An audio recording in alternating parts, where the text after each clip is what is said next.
నమస్తే శివాబి న్యూస్కు స్వాగతం. నా పేరు సురేష్. ఈనాటి వార్తల్లోని ముఖ్యాంశాలు.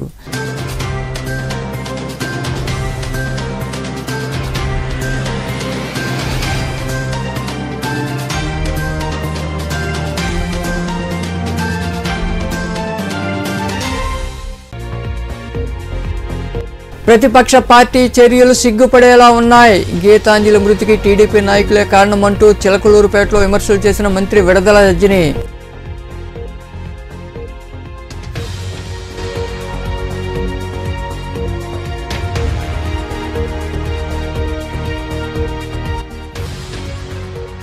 ఘనంగా వైకాపా ఆవిర్భావ వేడుకలు. వెంకటగిరి పట్టణంలో పార్టీ ఆవిర్భావ దినోత్సవాన్ని పురస్కరించుకుని వైఎస్ఆర్కు నివాళులర్పించిన అనంతరం మాట్లాడిన నేదురుమల్లి రామ్కుమార్ రెడ్డి.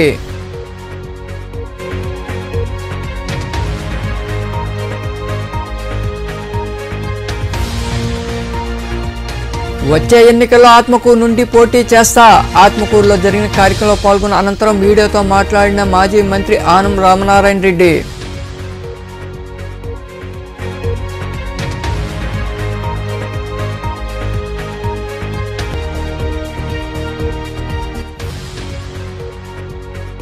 వైభవంగా పల్లకీ సేవ, ఊంజల్ సేవ.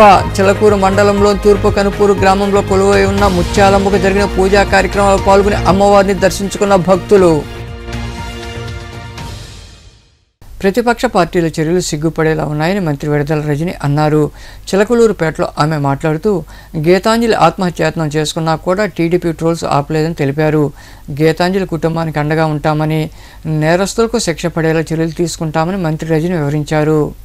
ఈ ఎపిసోడ్ చూసి ఇప్పటికీ మన మధ్య లేనటువంటి వ్యక్తి మీద ఇంకా కూడా చేస్తున్నారంటే ఎంత దారుణంగా వాళ్ళ బిహేవియర్ ఉందని, ఎంత మూర్ఖంగా వాళ్ళు ఆలోచిస్తున్నారనేది మనకు స్పష్టంగా అర్థమవుతుంది. కాబట్టి దీనికి సంబంధించి ఎవరైతే దీంట్లో ఈ ట్రోలింగ్స్ కావచ్చు, ఈ సోషల్ మీడియాలో ఈ విధమైనటువంటి వాటికి పాల్పడ్డారో వాళ్ళందరినీ ఇప్పటికీ కూడా పోలీస్ యంత్రాంగం దీని గురించి పనిచేస్తూ ఉంది. కొంతమందిని ట్రేస్ అవుట్ చేశారు. ఖచ్చితంగా వీళ్ళ మీద కఠిన చర్యలు ఉంటాయి, కఠిన చర్యలు తీసుకుంటాము.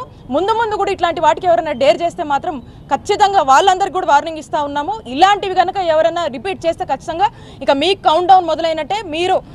మీకు తగిన గుణపాఠం ఖచ్చితంగా పోలీసులు చెప్తారు. అండ్ ఖచ్చితంగా మేమందరం కూడా వదలము. ఇలా ఎవరైనా ఒడిగట్టాలని కనుక ముందడుగేస్తే కనుక ఖచ్చితంగా మీరు కఠిన శిక్షలు ఖచ్చితంగా అనుభవిస్తారని చెప్పి.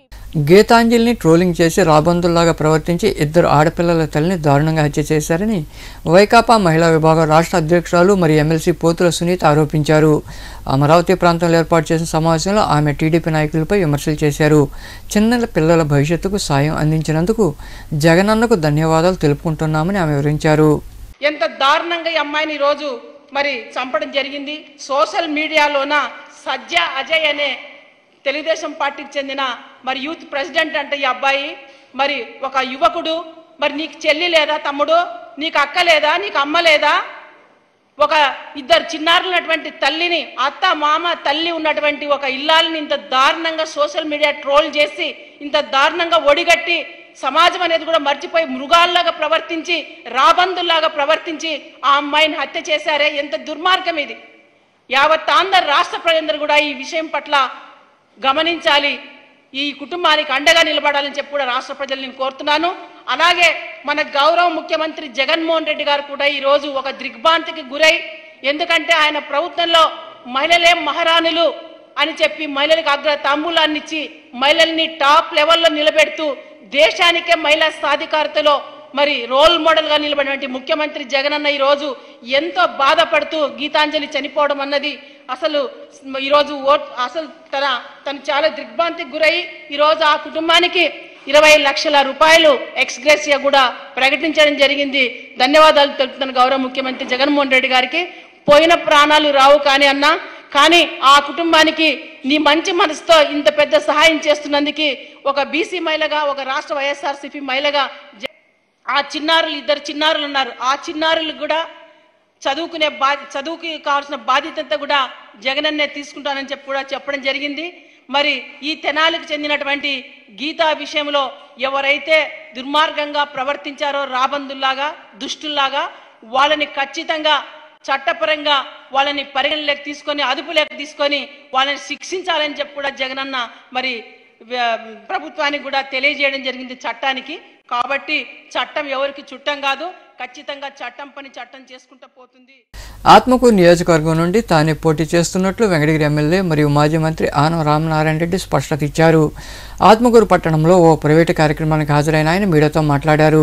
గత కొంతకాలంగా ఆత్మకూరు నియోజకవర్గం నుండి పోటీ చేసే టీడీపీ అభ్యర్థిపై పలు ఊహాగానాలు ఉండడంతో ఆనం స్పందించారు.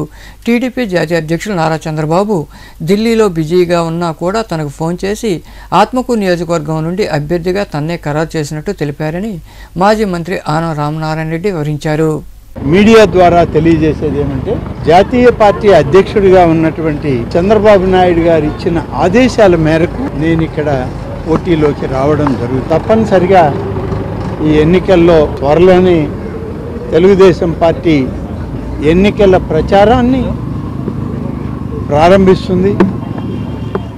ఒక్క ఆత్మకూరు నియోజకవర్గంతోనే కాకుండా ఉదయగిరి, నెల్లూరు రూరల్, కావలి ఇలాంటి అనేక నియోజకవర్గాల్లో, నెల్లూరు పట్టణం, వీటన్నిటికి సంబంధించి మాకున్నటువంటి సంబంధాలని, బాంధవ్యాలని దృష్టిలో ఉంచుకొని వెంకటగిరి పట్టణంలోని నేదురుమల్లి నివాసంలో వైకాపా ఆవిర్భావ వేడుకలు వైభవంగా జరిగాయి. ఈ వేడుకలో పాల్గొన్న వైకాపా జిల్లా అధ్యక్షుడు నేదురుమల్లి రామ్కుమార్ రెడ్డి నాయకులతో కలిసి వైఎస్ఆర్ విగ్రహానికి పూలమాలలు వేసి నివాళులర్పించారు. అనంతరం కేక్ కట్ చేసి సంబరాలు జరుపుకున్నారు. ఈ వేడుకలో నాయకులు, పలువురు కౌన్సిలర్ తదితరులు మాట్లాడారు. ఈ సందర్భంగా నేదురుమల్లి రామ్కుమార్ రెడ్డి ప్రసంగించారు.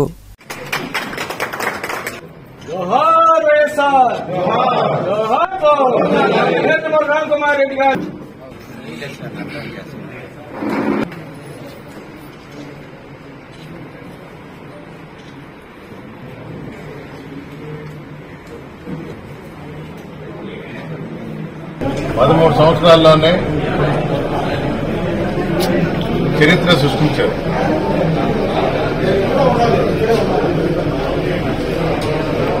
ఆంధ్ర ప్రజలకు, ఆంధ్ర రాష్ట్ర ప్రజలకు,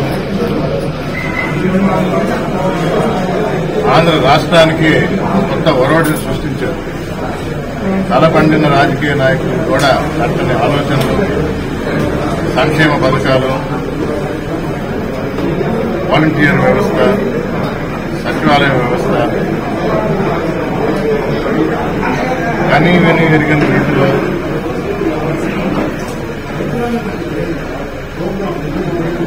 ఐదు సంవత్సరాలు అపోజిషన్లో ఉండి, ప్రతిపక్షంలో ఉండి, 5 సంవత్సరాలు ఇంకో వారం రోజుల్లో ఓటు వస్తుంది. ఈ 5 సంవత్సరాలు పాలనని, వైఎస్ఆర్ కాంగ్రెస్ పాలనని రేపు ప్రజలు తీర్పు ఇవ్వబోతున్నారు. 175కి నాకు పోయినసారి 151 సీట్లు ఇస్తే 14వ సంవత్సరంలో అడిగిన ఈ వైఎస్ఆర్ కాంగ్రెస్ పార్టీకి 100% మార్కులు వేస్తూ ప్రజలు 175 సీట్లు ఇస్తారు. ప్రజలు బాగోగులే అన్న ధ్యేయం అంటూ వారి తండ్రి రాజశేఖర రెడ్డి గారు 1 అడుగు వేస్తే నేను 4 అడుగులు వేస్తానంటూ ఈ 5 సంవత్సరాలనే చేసి చూపించారు. సంక్షేమ పథకాలే కాదు, అభివృద్ధిలో కూడా ఎంతో ముందడుగేసి చెప్పుకోవటం లేదు కానీ మాటల్లో కానీ చేతల్లో చేసి చూపిస్తా ఉన్నారు. దానికి ఉదాహరణే ఈరోజు వెంకటగిరి నియోజకవర్గంలో 8.5 కోట్ల పనులకు శంకుస్థాపనలు కాదు, ప్రారంభం దగ్గర 80% పూర్తయింది. నాయుడుపేటలోని ఆర్ఎండ్బి అతిథి గృహంలో జరిగిన కార్యక్రమంలో టీడీపీ నుండి వైకాపాలోకి పలువురు నాయకులు, కార్యకర్తలు చేరారు. ఈ చేరికలు ఎక్కువ మంది ముస్లింలు ఉండడం గమనార్హం. ఇటీవల వైకాపా ఫ్లోర్ లీడర్ రఫీ తెలుగుదేశం పార్టీలో చేరడంతో అందుకు వ్యతిరేకంగా పలువురు ముస్లిం నాయకులు వైకాపా తీర్థం పుచ్చుకున్నారు.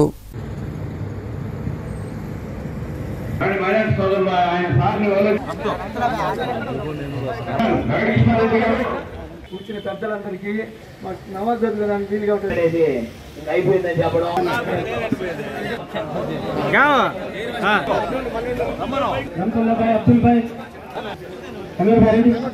చేరడానికి వచ్చిన ముస్లిం సోదరులందరినీ హృదయపూర్వకంగా మనస్ఫూర్తిగా ఆహ్వానిస్తూ మంచి రోజు రంజాన్ మాసం మొదలుగా అవుతున్న రోజు. నాకైతే కొంతమంది చెప్పారు మా హిందూయిజం ప్రకారం ఈరోజు మంచి రోజు కాదేమో అని. అయితే ఇది పవిత్ర మాసం మొదలవుతున్న రోజు. వస్తానన్నారు వాళ్ళందరినీ మనస్ఫూర్తిగా ఆహ్వానించి మీతోనే మొదలు పెడుతున్నా. ఎందుకంటే ఇందాకే కుమార్ చెప్పాడు అల్లా మాలిక్ అల్లా యొక్క సబ్కా మాలిక్ ఏకయ్యా. ఓకే, ఇది ఎవరి దేవుడైనా ఒకటే, అందరం కలిసే ఉంటాం. భిన్నత్వంలో ఏకత్వం ఈ భారతదేశం యొక్క తత్వం.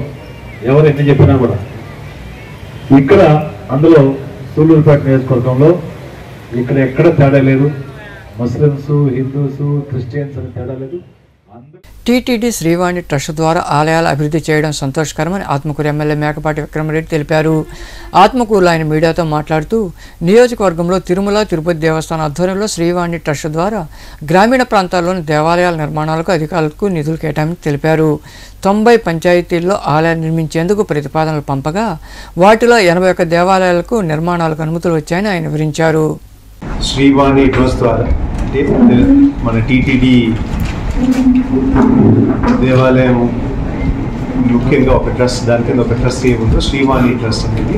ఆ ట్రస్ట్ వచ్చి ఆంధ్రప్రదేశ్ కానీ మిగతా రాష్ట్రాల్లో కూడా టెంపుల్ డెవలప్మెంట్కి ఒక అథారిటీగా బాడీగా ఫామ్ చేశారు. దాని ద్వారా మన ఆంధ్రప్రదేశ్లో అన్ని నియోజకవర్గాల్లో కానీ లేకపోతే బయట ఊళ్ళో కానీ మన ఆలయాలు, కొత్త ఆలయాలు కట్టేటట్టు వాళ్ళు కార్యక్రమం తీసుకున్నారు. ఈ గత ఒక సంవత్సరంలో మన ఆత్మకూరులో ప్రతి ఒక్క పంచాయతీలో ఒక ఆలయం కట్టాలని చెప్పి ఒక ప్రయత్నం చేస్తూ ఇప్పటికే 135 పంచాయతీల్లో దాదాపు 90 అప్లికేషన్స్ పెడితే ఇప్పటికీ 77 అప్రూవ్ అయ్యి ఎండోమెంట్స్ డిపార్ట్మెంట్లో కూడా ఒక 4 పెద్ద ఆలయాలు అంటే దాదాపు అన్ని కలిపితే 81 ఆలయాలు ఈ ఒక్క సంవత్సరంలోనే మన ఆత్మకూరులో శాంక్షన్ చేయించారు. దానికి ముందు ప్రభుత్వం ఉన్నప్పుడు కూడా కొన్ని ఆలయాలను స్థాపించారు. ఈ కార్యక్రమంతో మనం నెక్స్ట్ ఇయర్కి అన్ని పంచాయతీలకి ఒక ఆలయం ఇచ్చేటట్టు ప్రయత్నం. నాయుడుపేట పట్టణంలో ముస్లిం సోదరులు ఇచ్చిన ఇఫ్తార్ విందులో సూళ్లూరుపేట ఎమ్మెల్యే కిల్వేటి సంజయ్ పాల్గొన్నారు. రంజాన్ మాసం మొదలైన సందర్భంగా పురపాలక కౌన్సిలర్ షబ్బీర్ ఆధ్వర్యంలో ఈ కార్యక్రమం చేపట్టారు. ఈ ఇఫ్తార్ విందులో ఏఎంసీ చైర్మన్ జనార్దన్ రెడ్డి, మండల పార్టీ అధ్యక్షుడు సుబ్రహ్మణ్యం రెడ్డి, జయరామయ్య, ముస్లిం సోదరులు తదితరులు పాల్గొన్నారు.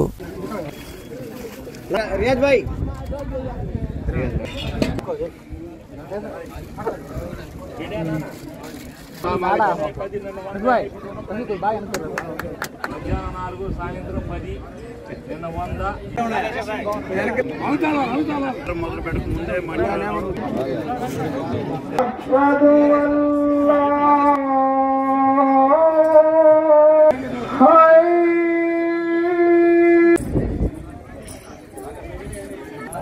చిల్లకూరు మండలంలోని తూర్పు కనుపూరు గ్రామంలో కొలువై ఉన్న శ్రీ ముత్యాలమ్మ అమ్మవారి ఆలయంలో మంగళవారం సాయంత్రం అమ్మవారికి పల్లకీ సేవ, ఉంజల్ సేవ వైభవంగా జరిగింది. భక్తులు అధిక సంఖ్యలో పాల్గొని ముత్యాలమ్మను దర్శించుకుని తీర్థ ప్రసాదాలు స్వీకరించారు.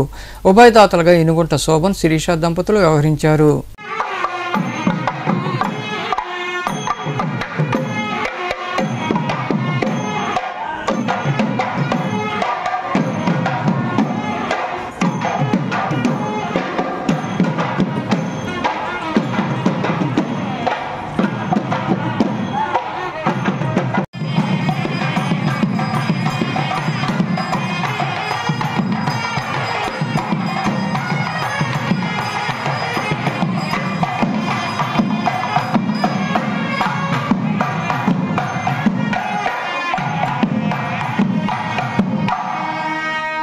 వార్తలు ముగించే ముందు ముఖ్యాంశాలు మరోసారి.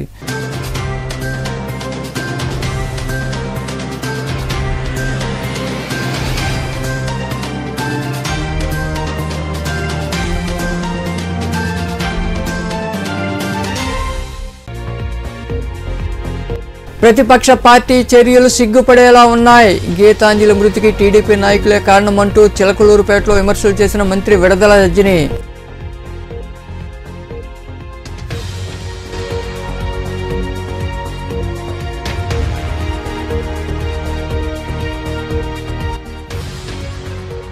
ఘనంగా వైకాపా ఆవిర్భావ వేడుకలు. వెంకటగిరి పట్టణంలో పార్టీ ఆవిర్భావ దినోత్సవాన్ని పురస్కరించుకుని వైఎస్ఆర్కు నివాళులర్పించిన అనంతరం మాట్లాడిన నేదురుమల్లి రామ్కుమార్ రెడ్డి.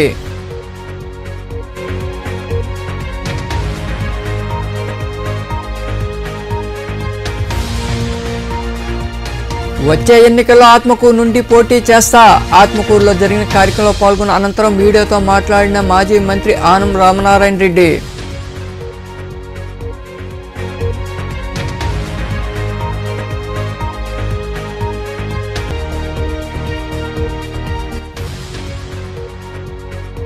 వైభవంగా పల్లకీ సేవ, ఊంజల సేవ.